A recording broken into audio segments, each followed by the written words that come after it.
Hello, and welcome back to the Leadership Shift podcast. I'm your host, Dr. Joe Panino, and with us today is a very special guest, Annie Simpson. So, Annie specializes in emotionally intelligent leadership and high trust teams, and she brings 20 years of experience as a facilitator, trainer, and executive coach in leadership development. At the University of Toronto, she co-led a large leadership institute in the Faculty of Applied Science and Engineering, designing programs for thousands of students and professionals every year. And more recently at Western University, she built and led multi-day development programs for faculty and staff who lead teams. Today, she runs Annie Simpson Consulting, where she designs training and retreats that help leadership teams align on direction, while deepening trust, collaboration, and belonging. Annie, welcome. Thank you, Joe. I'm so happy to be here. I'm glad we could finally get you on the show. Thank you. So maybe before we jump in, take us back. How did you find your way into this work, and what's kind of the through line across the 20 years you've been doing this? Yeah, it's great to reflect on that. So I think where this began for me, or something I can point to, is that in my early 20s, I thought I might want to be a therapist. And I did my master's in counseling psychology. And what has been the through line as I moved into education and teaching and facilitation and team leadership and designing experiences for leaders and working closely with leaders is that emphasis on emotional and psychological development, that leadership is hard work. And it's not just hard work in terms of getting the tasks completed. It's hard emotional work. It's interpersonal work. And where I see leaders kind of struggle often is in the interpersonal side of leadership. That seems to be the place where there's the most difficulty. And without the emotional and psychological capabilities, leaders can't embrace those opportunities for the growth opportunities that they are. So the through line for me has been relationships, it's been empathy, it's been listening, inner listening and outer listening, and really how to grow in our emotional and psychological maturity. That's really kind of the through line. Yeah, I think, a lot of people understand leadership concepts, but where the rubber really meets the road is through the interpersonal and those kind of relationships, because without that, it's kind of hollow, isn't it? Yeah, it is. And I find I work with a lot of really bright people. Like they can get their head around the concepts and the frameworks and that's not the issue. The issue is where they have someone on their team that they're just not able to connect with, who's disengaged, and the leader's feeling super frustrated and they've tried this and this. And that's where, for me, it feels like if the relationship isn't tended to, then that situation is not really going to shift. And for the relationship to be tended to, the leader needs to draw on personal capacities that might feel vulnerable and courageous and a real stretch. So that's kind of the work that interests me, is the interpersonal. How to have the conversations that are getting in the way. It's so important. I mean, it really is the kind of the linchpin of leadership. Maybe we should take a little sidebar and let everyone know how you and I met. Yeah. Do you want to go first or should I? So we met through the College of Executive Coaching and we were just in a lot of the same courses together. Mm-hmm. And then we had opportunities to coach one another, which was so lovely. And I was blown away at your career, Joe, and how you are straddling high level leadership positions of a lot of authority and also really tending to the coaching skills. I don't know. I really appreciate that about you. So it's been really fun. And I am not ashamed to say I got a lot of free coaching from Annie and really appreciated it. And it was very helpful. And I knew from the beginning, like, Annie and I need to do a podcast. Like, she is the real deal. So you've worked inside a lot of big institutions. And now, of course, you're transitioning and running your own practice. What did those institutional settings kind of teach you, and how does it shape the work that you're doing today? Yeah. Well, the institutions that I've worked with have exclusively been universities, higher education. So that's been the sector that I've spent the most time. And I would say universities are unique in ways that are so beautiful and also have their own challenges. So I think working in institutions like that, for me, universities are places of hope. Like they instill hope in me when people are coming from all over the world to learn, to be together, to learn how to be together, to envision the world that they want to create. Challenges in universities are that there's a lot of hierarchy and there's a lot of focus on consensus decision making.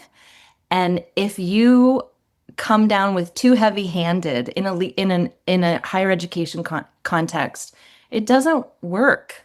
So it's kind of back to that, like a leader, you to be a leader, you need followers. And that doesn't mean that people just sort of, it doesn't mean that a position is going to automatically mean you have followers. You, as a leader, need to cultivate your followers and you need to build a lot of trust because the people that you need to bring on side may be above you, they may be equal colleagues, they may be your direct reports. It's a complex environment that the ability to influence is critical. That's huge. I think when things are high, sometimes it's very easy to say, like, well, I have authority, so you kind of have to do what I say. But especially as you move up, those Yeah. relationships are not as clear cut. And a lot of the results that you get are through relationships and influence. Exactly. And also in higher education, one of the sort of defining elements of it is a focus on autonomy. So if you come down heavy-handed and you're like, I am the leader and you must do this, you're going to get big time resistance, Yeah. big time. So it just doesn't work. Like maybe that works I imagine maybe in a military context or in other kinds of contexts, but in higher education, not so much. So it really relies on listening, connecting, building trust, influencing. Those are the critical skills. Yeah, that's one of the big things that I had to learn moving from fire department into local government and other areas is, so, the fire department is almost very paramilitary in the way the hierarchy works. So, yeah, it's a different kind of leadership when you are not relying on that kind of organizational chart and the formal authority. I think one of the things that anchor your work and that you've talked about is the quality of our relationships translate into the quality of our results. And why relationships and not things like process and strategy? Yeah. So a lot of my work focuses on building high trust teams. And where I see trouble on the teams that I work with is in the relationships. It's not so much in the strategy. And so I really do. I refer to Patrick Lencioni's work a lot, but also all the work on psychological safety that leaders play the most critical role in the level of trust and psychological safety that exists on their team because they carry the most rank and people look to them for what you permit, you promote. We sort of look to the leader. It's like, are they going to respond to that comment that person just made that was kind of offside, or are they going to let it go? And those choices that a leader makes are observed and guide a team to understand what is okay, what is not okay, what will be tolerated, what will not be tolerated. And that impacts the sense of safety and trust on the team. So I would say, but Patrick Lencioni's model, he talks about trust as the essential ingredient for a team to be cohesive, and that without trust, there can't be any healthy conflict. If a team doesn't have trust, then they're not able to navigate the conflict that exists everywhere. And the unspoken conflicts, I find, are the things that get in the way of a leader's success. The unspoken conflicts really, t- my sense is that they are the biggest roadblocks. So when I talk about relationships to results, It's like if those relationships are not strong, people are not as engaged, they're not as motivated. And I don't know about your lived experience, Joe, but I can think about leaders I've had in the past where I've had really good relationships with the leader and I work so much harder because I'm invested. And I had a leader that I didn't feel as connected with and I just didn't feel nearly as motivated. Like it really is a direct link. If you feel connected and seen and respected, and you can have really good, open, honest dialogue with your leader, it builds commitment. And if you can't, there's drag. Yeah, I think you're right. 100% trust as the foundation, trust allowing you to have productive Yeah. discourse and Yeah. conflict's not a bad thing in the right environment where there is trust. Highly recommend the book. We'll put the link in the show notes for sure. Love that book. It is one of the foundational books for leadership, in my opinion. But to kind of build off of that, I think a lot of leaders may be skeptical of the claim about relationships, and they'd say that maybe relationships are nice, but really the results come from execution. What would you say to that? Yeah, I would just say that your execution will not be as efficient or as effective if the relationships aren't strong from the get-go. I work with leaders who have complex teams, and there might be sort of fractions on the team. There's sort of subgroups on the team, and there might be one or two subgroups that just kind of roadblock and pull things back and are less open to change and are holding historic grudges and haven't felt heard. If we kind of bring an empathy lens to that, it's like haven't felt heard. And we all know when we don't feel heard, we kind of can dig our heels in. We need to sort of feel heard to be able to release whatever's getting in the way. So again, if that relationship, if the leader doesn't have those capacities, if the leader gets even more directive rather than curious, your execution's just going to go off the rails. Honestly, it feels so essential to me that there be a level of trust and connection for execution to go well.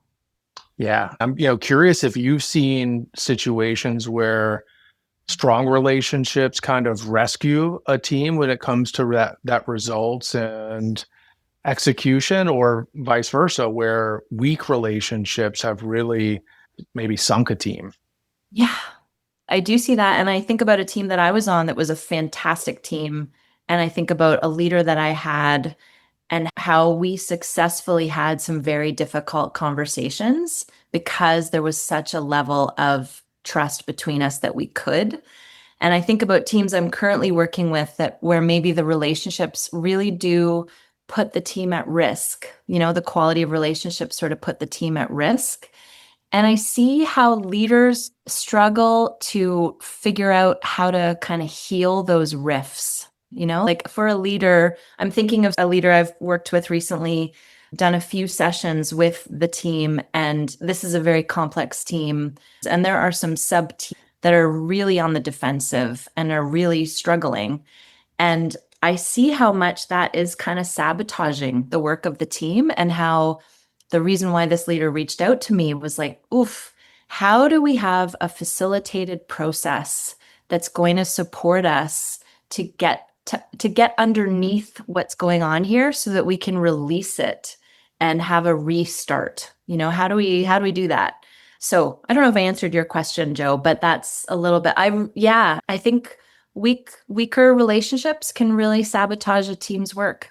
And I think you mentioned the complex team that you're working on. I think that's where it makes a whole lot of sense to bring an outside facilitator, because there's so many dynamics there that are just, it's like almost you can't separate what you're trying to do from these internal dynamics, and having someone come in from the outside to kind of reset that is not an admission of failure. It is, hey, I know enough to know that if I try to tackle this myself, it's going to be way harder, and it's going to take way longer than bringing someone else in.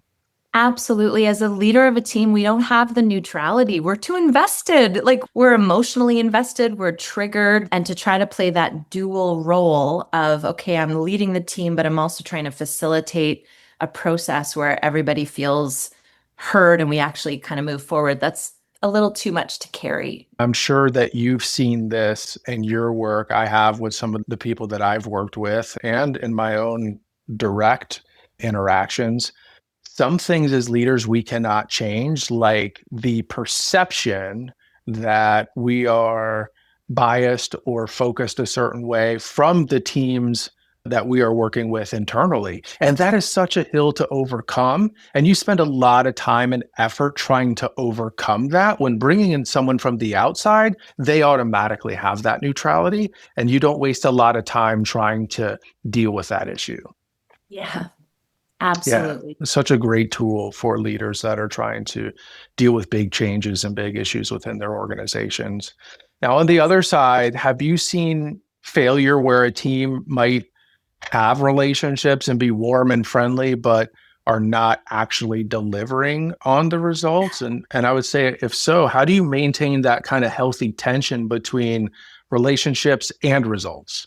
Such a good question. And I have seen teams, I think the phenomenon of toxic positivity.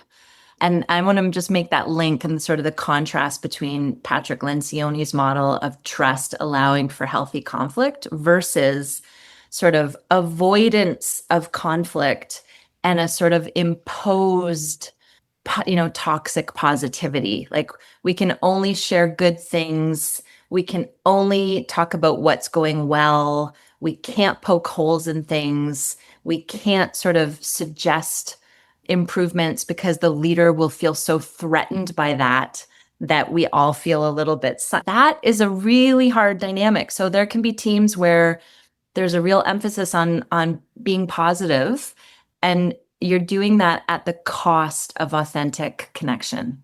And there's a lot that's being held back. So it's not a psychologically safe environment, even though it kind of might appear that we're all chummy and happy together. So that's a tricky one. And again, this comes back to that through line thread for me, which is as leaders, we need to develop the emotional courage. It's really a growth path, it's ongoing. There's always more learning to do, and to approach it in that way as learners with that growth mindset of like, where am I coming up against my own edge? And like, how do I get a little more curious about that? And what would it be like to try on something slightly different here, or bring some compassion to this person on my team that I'm finding myself getting really judgmental of, or those kinds of reflection questions that I think are really important and that coaching helps with a lot. But Yeah. the attitude, the willingness, I think that's so important. Oh yeah, without the willingness, a lot of times there is no path forward. You got to make sure that everybody is willing to move towards a desired future state. And I want to dig into this conflict and trust a little bit more because it's so Yeah. foundational. I think, and it's counterintuitive. I think some people would assume that if they look into a team and they see a lack of conflict, that they may assume everything is good here and they must trust each Mm, other, but that's not necessarily true, is it? no, it's not. I know it is counterintuitive. It can be counterintuitive. And just to clarify, when talking about conflict, and you mentioned sort of productive conflict, and there is good conflict and there is unproductive conflict. So, there conflict that is personal in nature, like critiquing of one another or really emotionally reactive, it's not healthy conflict and does not build trust. But conflict about ideas, conflict also, so Patrick Lencioni talks about two kinds of trust. He talks about predictive trust, like I know what I can expect of you, but also he talks about vulnerability based trust. I can be real with you. And I think this is, when we're talking about vulnerability, I know some people worry that it means oversharing, or it means, there's a line to what we're talking about when we're talking about vulnerability. There's a level of courage that is inherent in the kind of vulnerability that we're talking about. So being real, having the courage to be real with your team. So the healthy conflict means that if we are making a decision and there are people that aren't sure it's the right decision, they feel empowered to speak up and they don't receive any kind of like shame for having spoken up. It also depends on the leader and how the leader responds to being challenged, to having other ideas shared, to adapting in ways that are likely going to lead to a better result. But if the leader is feeling kind of armored up and doesn't have the openness to take that feedback and adjust, your team is fragile.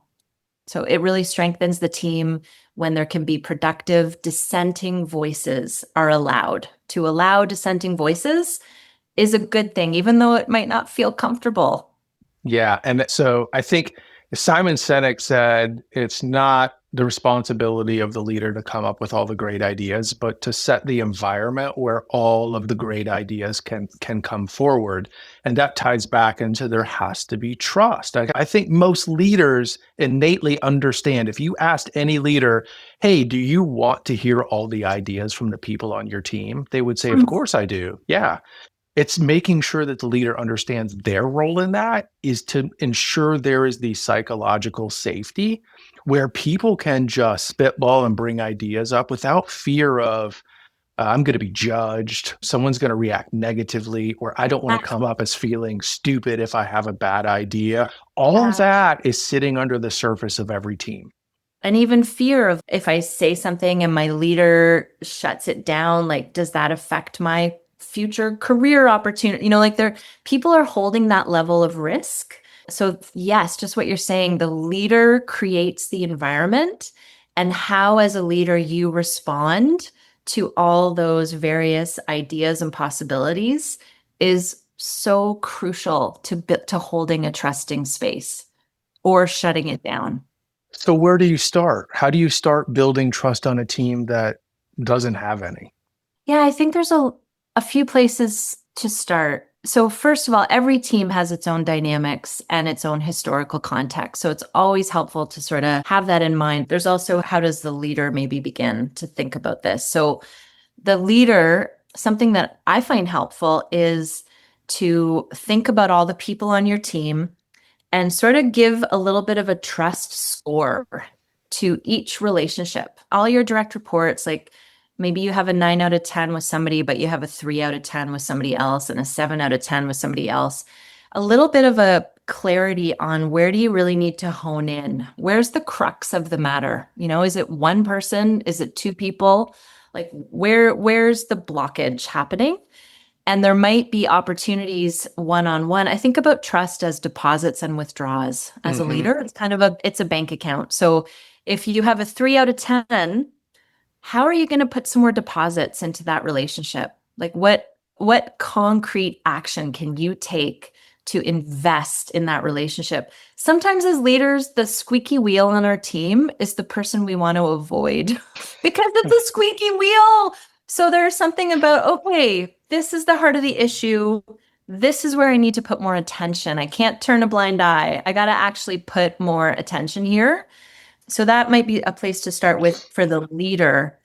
And then for the team, depending on the team, like sometimes I meet with individual members one-on-one to get a sense of like, what's your experience of the team? What are the strengths of this team? Where does this team struggle?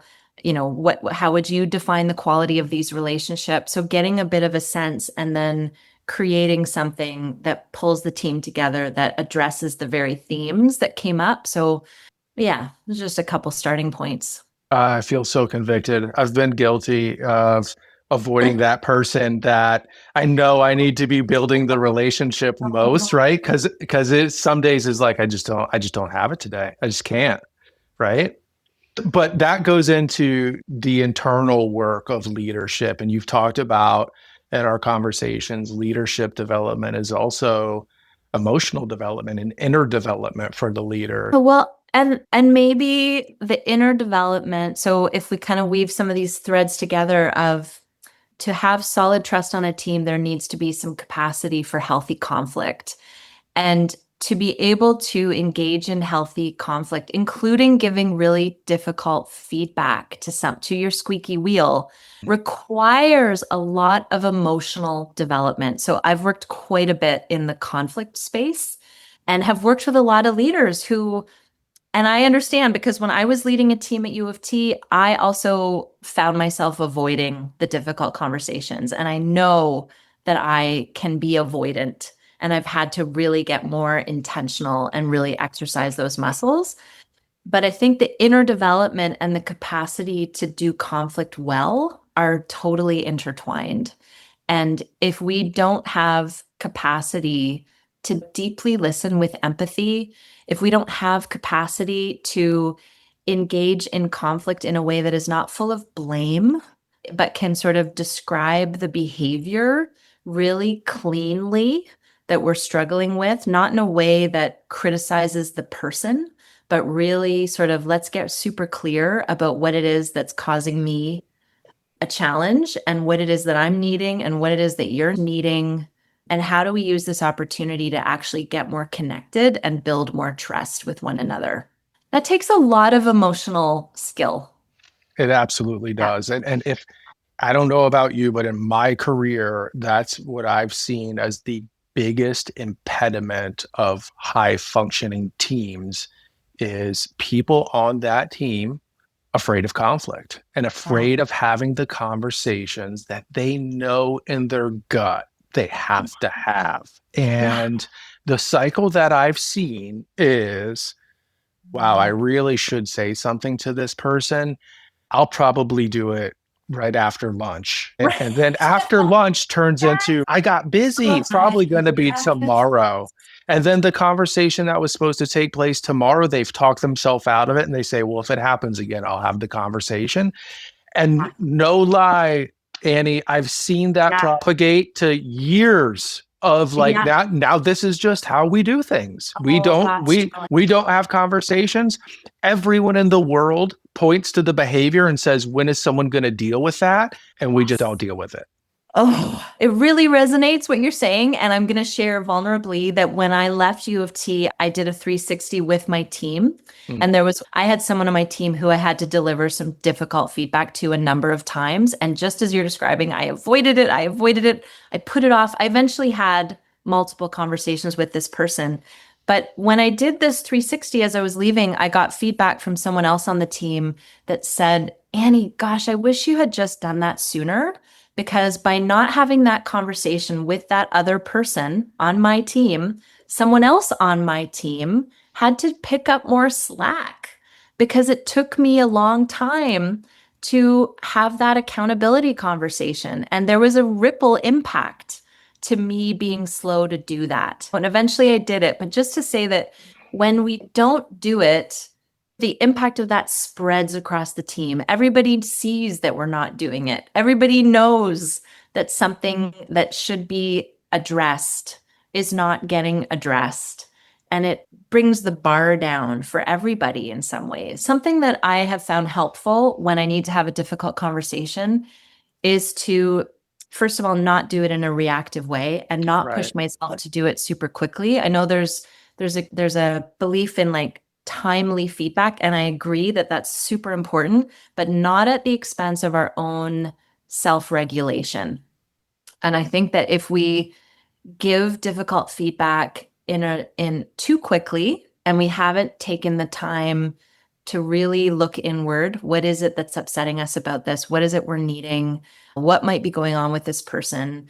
If we don't take that time, then we can't approach the conversation in the best way. And I like to think about those conversations as, if I'm preparing this person for their next position, how can I give feedback that is deeply in service of their growth?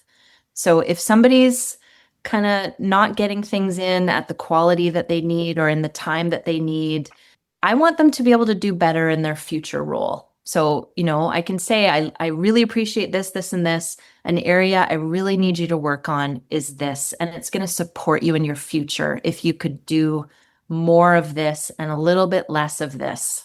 Then it feels like I'm offering them a bit of a gift rather than coming down hard in a way that's going to create a lot of tension between us.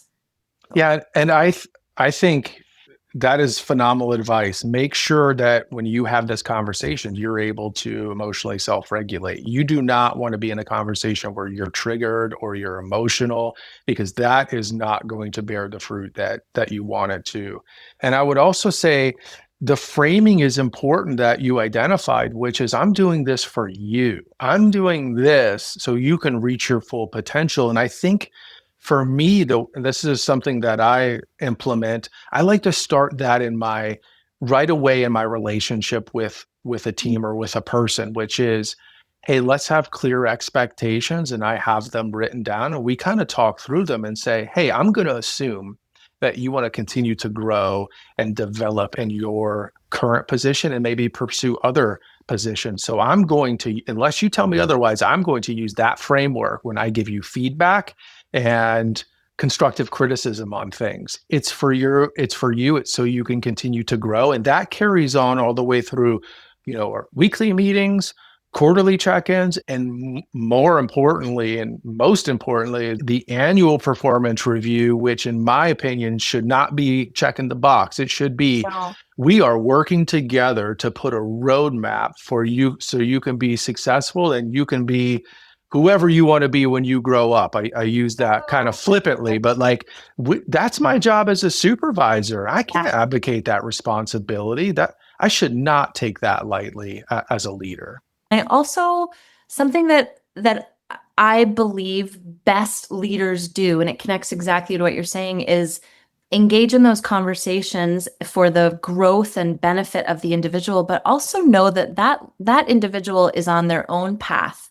Their Right. ultimate goal is to keep growing and developing and finding their next position that really maximizes their potential. So how, as a leader, are you helping all of your people kind of move into their next role? That's really, and some leaders maybe don't want to think about it that way, or just are feeling like they're putting out too many fires to think about the futures of their direct reports. But I think that when we get curious and invest in supporting the people on our teams, again, that really deepens the trust.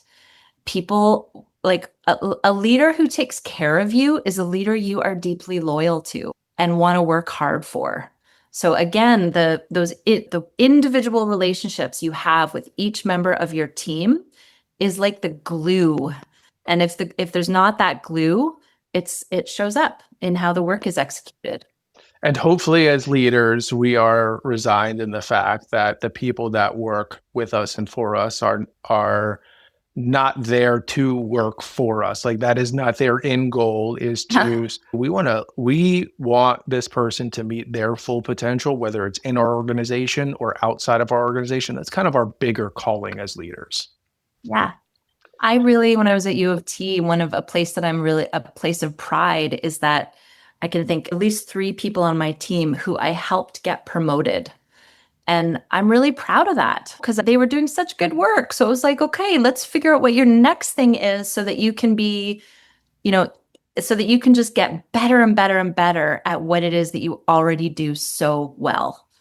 So being a developmental leader in that way, I think is really powerful and really positive.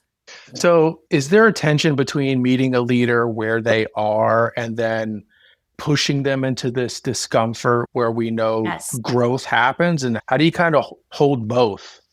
Yeah. Well, it's interesting because as I'm growing, now that I'm running my own company and I'm working with, I think last year I worked with 21 different teams. So every team has its own context, has its own culture, and every leader is their own person with their own gifts and challenges. And I had to get really direct not too long ago, more direct than I ever have, where I had to say to this leader, don't say that. Like I had to be really, really clear and say, do not say that. So yes, there is a tension of asking questions that are going to stretch the leader, creating customized designs that support a conversation to happen with guardrails, because to have those important conversations, you need some agreed upon You need some guidelines. You need Mhm. some agreements Yeah. about that conversation. You need a quality of listening. You need a quality of participation. You need a quality of inclusion. You need to hear a range of voices. You need turn taking. There's certain things that you just need for a conversation to be productive. And this particular leader really struggled with, she really struggled with giving clear direction, and I think wanted so much to be liked that in her mind, being liked meant staying open and staying a bit fuzzy because she was trying to accommodate everybody on her team rather than saying, "Hey, I'm the leader of this team. This is what needs to happen. And let's have a conversation about how we're going to make that happen and what's going to get in our way." There is this tension of how much to support, how much to challenge. Yeah. Where to I get more direct, where to be more coach like. Yeah.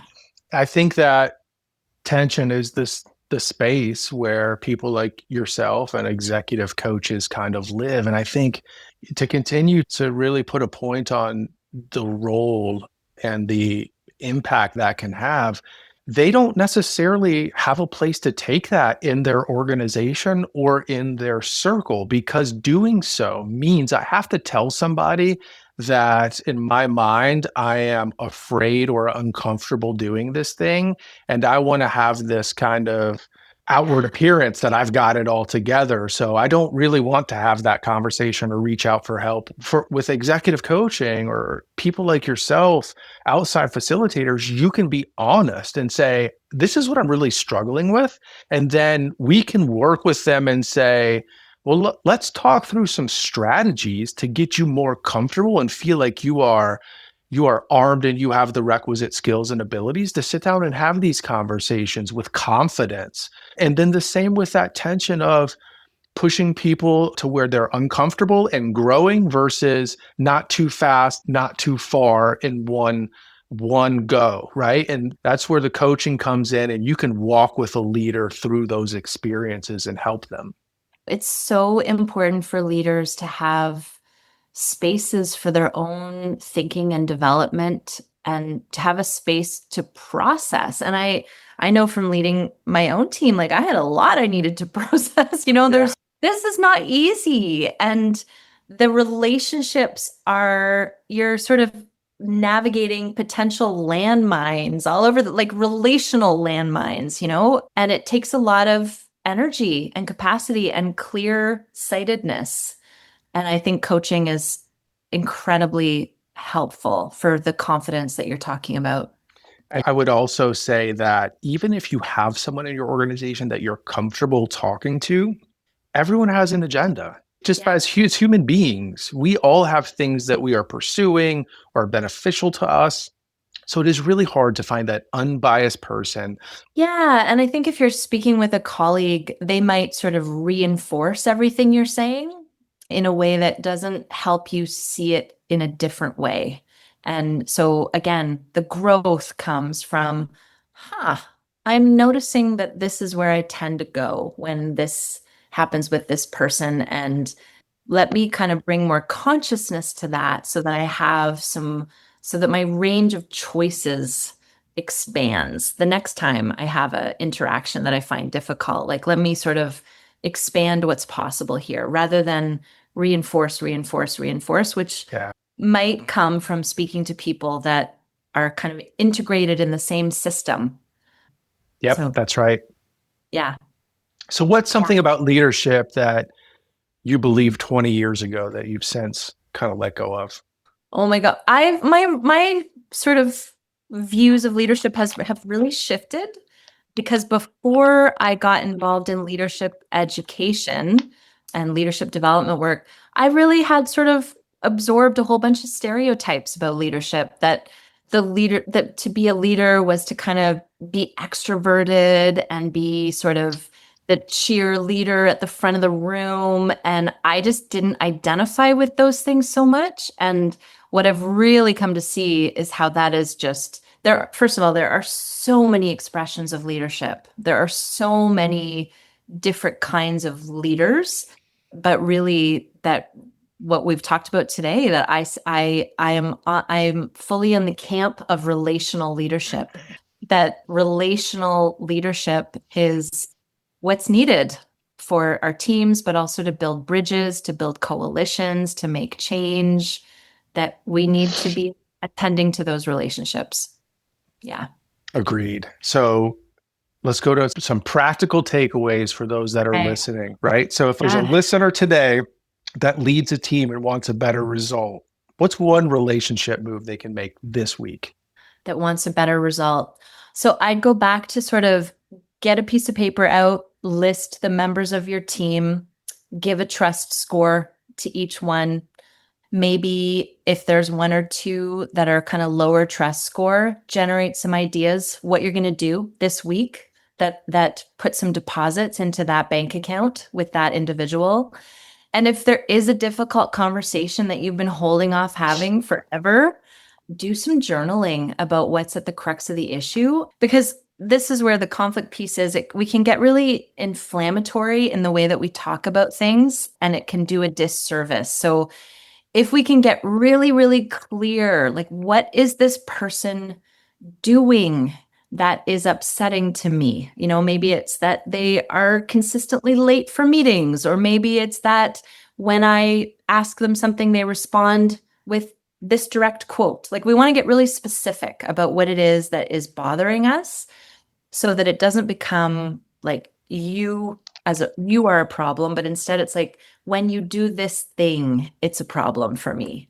So maybe if there are a couple people in the team that you have a low trust score, trying to clarify, what is it that's happening here that is upsetting for you as the leader? So And what would you say to a leader that says, oh, the deposits and everything else, I'm so busy. Like, I just don't have time to do that.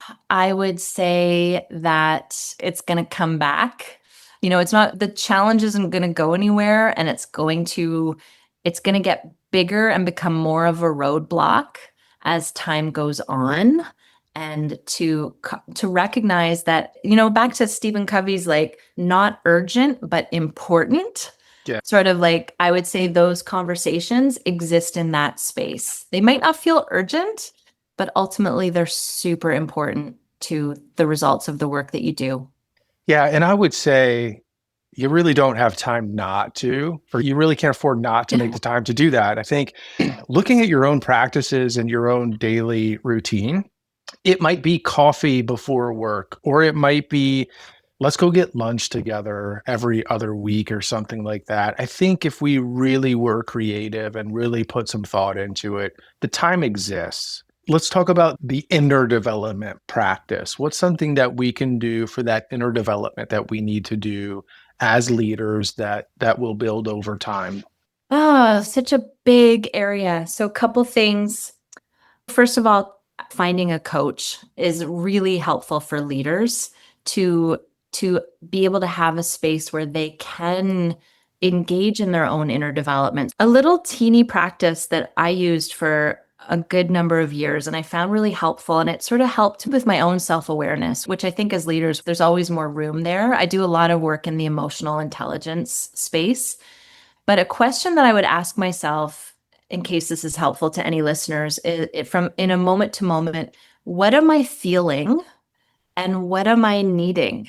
And I think that kind of inquiry with ourselves is so fruitful, because we can start to notice, like, oh, I'm feeling stressed, or I'm feeling resentful, or I'm feeling anxious. And oh, I noticed I was feeling stressed, resentful, and anxious yesterday too. And oh, 3 weeks ago, I was feeling stressed, resentful, and anxious. Like, oh, there's a pattern here.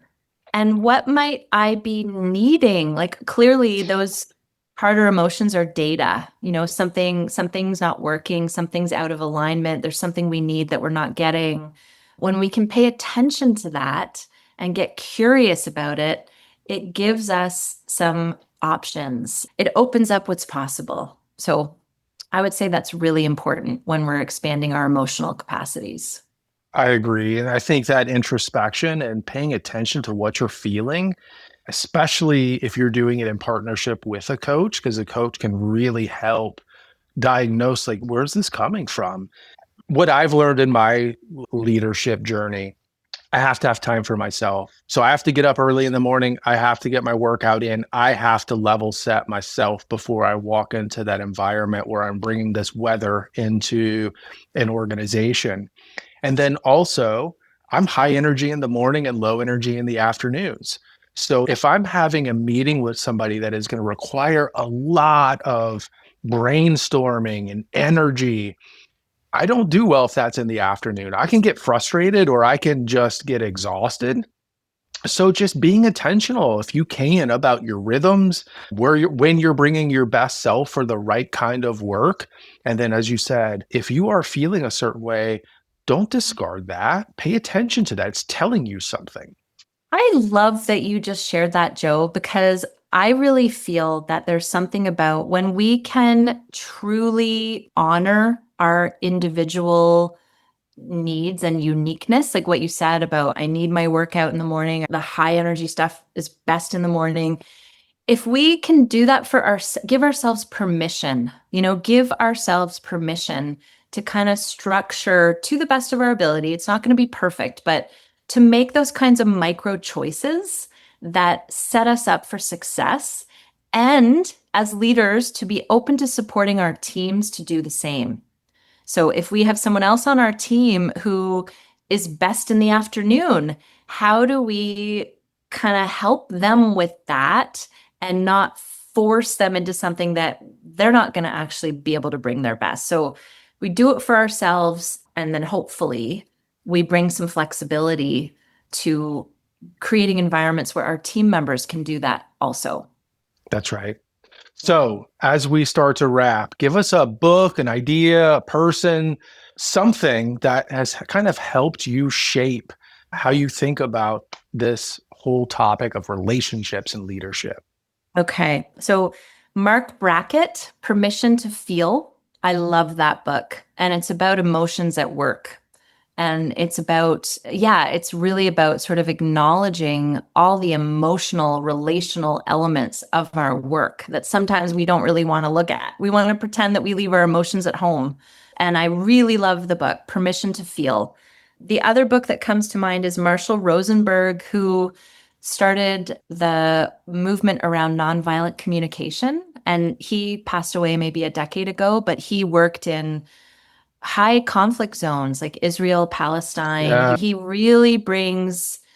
created a really beautiful method of communicating that promotes deep listening, but also a lot of emotional self-awareness. So those two, like Marshall Rosenberg's work and Mark Brackett's work, come to mind.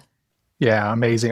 I'll definitely make sure that we get those resources into the show notes as well. Right. As leaders, right? Leaders are readers. We're always trying to learn and grow and take on new concepts that we can apply. Yes. What one sentence or takeaway out of all of this that you really kind of want our leaders to carry out of this episode today? Your inner state as a leader has way more impact on your team than you realize. So powerful. I Yeah. think I think we've all read the research and stuff where it's talked about like your manager has more bearing on your mental health than anything else. It is so true. And it is Ah, so important for us to leaders to understand that and what are bringing? Are we giving energy and encouragement and life to the people that we work with every day? Or are we negatively impacting? Hopefully we are not the ones that they are going home and complaining to their spouse about every day, right? Oh, oh, I know. Yeah. Yes. I heard the expression, people don't leave the job, they leave a leader. And yeah. while that's not the case all the Yeah. time, but it's probably the case more than we would want it to be. So Agreed. yeah, yeah. So, Annie, where can people learn more about your work? How can they get a hold of you? Yeah. Well, my website is anniesimpsonconsulting.com. And so that is a good place. And LinkedIn, Annie Simpson, you can find me there. Those are probably the best places. I do have a newsletter. I'm not always great at doing it consistently. I really love writing newsletters and I get busy but there's a way to join that on my website for anybody that's interested too. Annie, it was an absolute pleasure. I love our conversations, and I really hope that you'll be open to being on the podcast again. I'd love it. Thanks so much, Joe. I love your podcast. Thanks everyone for listening. And until we see you again, please go check out Annie's work. She's amazing and she can do a lot for your leadership and for your organization. Thank you, Annie. Thanks so much, Joe.